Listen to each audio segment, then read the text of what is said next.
Ey canıma canan hanım, sana kurban olsun canım, sana kurban olsun canım, sana kurban olsun canım.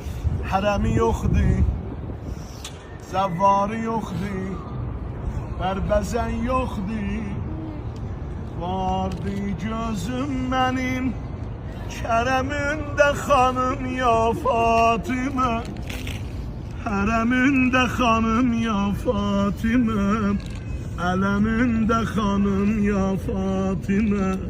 Vardı gözüm benim o Keremli elinden kamalam, meyi eşki Ali'den camalam, meyi eşki Ali'den camalam. Hanım özün şahit sen, istəyirəm ucadan oxuyamam ama narahatam oxuya bilmirəm.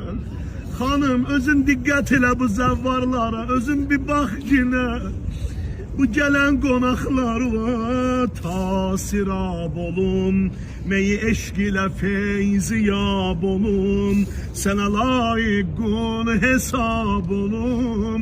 Fatimə can aşık dininem, hakin əleyninəm, ürəyimizi götürək Kərbəlaya, Əbdi Hüseyninəm ya Zəhra. Seni andırırım o çok istediğin Hüseyin'e.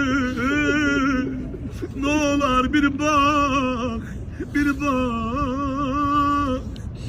Abdi Hüseyin'im yazara, ben ki gulamızım, aşık namızım, eşke davamızım yazara.